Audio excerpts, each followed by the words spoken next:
I'll be there. Today we're taking a trip down memory lane to look at the legendary retail giants that defined our childhoods, ruled the malls, and then simply vanished. Which of the following stores do you still remember fondly? Follow me! Toyland, Toyland. KB Toys.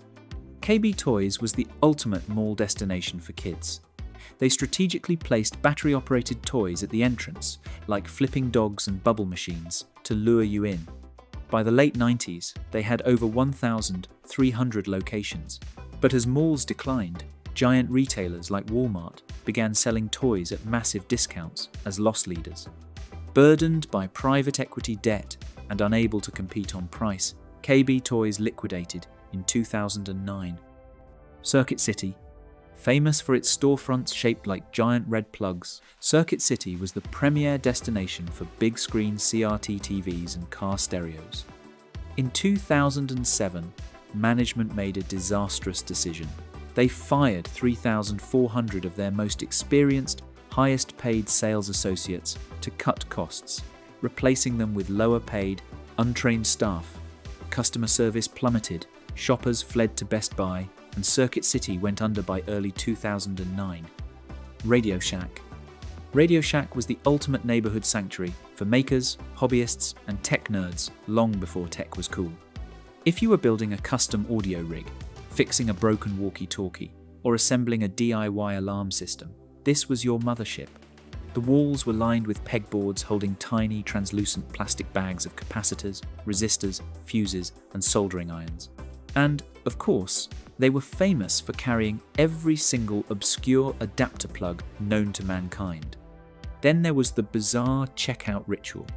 Without fail, even if you were just buying a single pack of AA batteries or a $2 aux cord, the cashier would pull out a form and demand your full name, phone number, and physical mailing address before completing the transaction.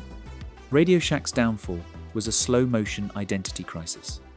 As consumer technology shifted away from tinker-friendly, repairable electronics and towards sleek, sealed, all-in-one smartphones, people simply stopped needing individual components. Desperate to stay relevant, Radio Shack tried rebranding as a mobile phone retailer, cluttering their already tiny storefronts with wireless carrier kiosks. Caught between giant big-box competitors, online inventory, and a lost sense of purpose, Radio Shack filed for bankruptcy in 2015, ending nearly a century of retail history. Sam Goody. Long before Spotify put tens of millions of songs in your pocket for a monthly subscription fee, buying music was an expensive, high-stakes investment. You often paid over $18 for a CD because you liked one single you heard on the radio, only to take it home and discover the rest of the album was unlistenable filler. Sam Goody was the undisputed epicenter of teenage mall culture. It was where you went after school to hang out, browse through endlessly long racks of cassette tapes and CDs, and wait in line for giant chunky headphones at the interactive listening stations. When digital audio hit the scene in the early 2000s, Sam Goody's entire business model dissolved almost overnight. The combination of MP3 file-sharing platforms like Napster, burning custom CDs at home, and the launch of digital storefronts like Apple's iTunes meant consumer habits shifted forever. Facing massive drops in foot traffic and revenue, parent company Musicland filed for bankruptcy, leading to the systematic closure or liquidation of Sam Goody stores across the nation. Toys R Us. Toys R Us was the absolute kingdom of childhood.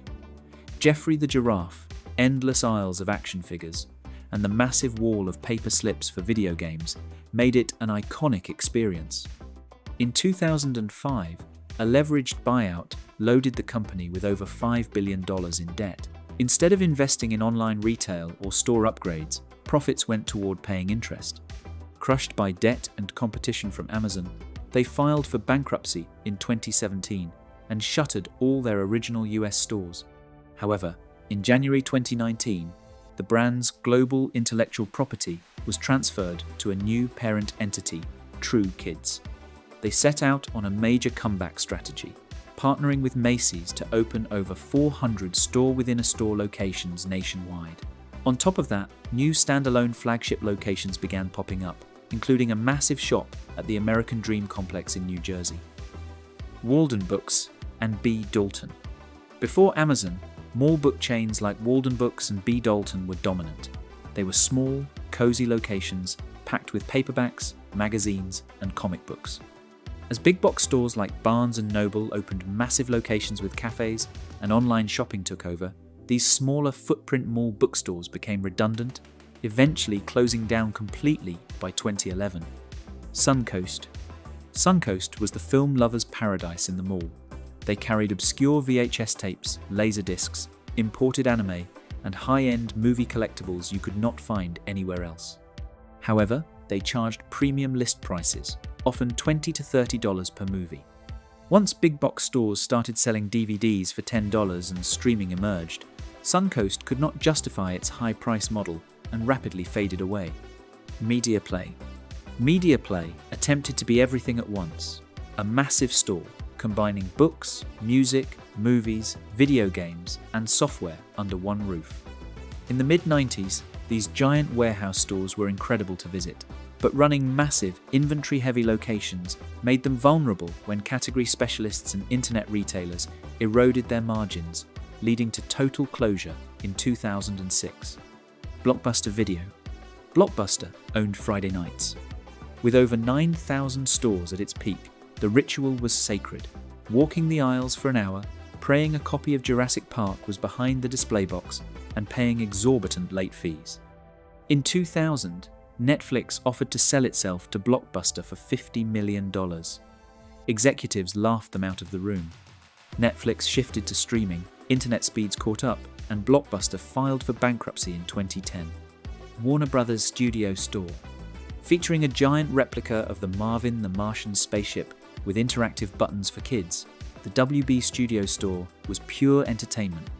It sold high-end Looney Tunes merchandise, DC Comics gear, and animation cells. Following the AOL-Time Warner merger in 2000, corporate restructuring and changing retail priorities shut down the entire chain by 2001. Discovery Channel Store. During the peak of 1990s and early 2000s cable television, the Discovery Channel Store was the premier mall destination for kids who loved science, nature, and space. Stepping inside felt less like entering a retail store and more like walking into a hands-on science museum store. It was an educational wonderland packed with interactive displays. You could test out high-powered telescopes, try on night vision goggles, or browse through racks of documentary VHS tapes, nature sound CDs, and glow-in-the-dark stars for your bedroom ceiling. It brought the awe and curiosity of the television channel into a tangible, physical space. Unfortunately, the products were fascinating to look at, but they were often high-priced, one-time impulse purchases rather than items customers needed to buy repeatedly.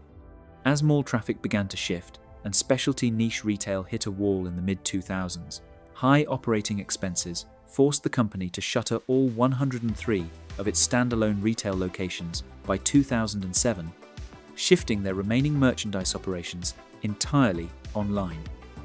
These stores gave us a physical destination and a shared cultural experience that online shopping cannot replicate. Which of these do you miss the most? Let me know in the comments, drop a like, subscribe, and I will see you next time.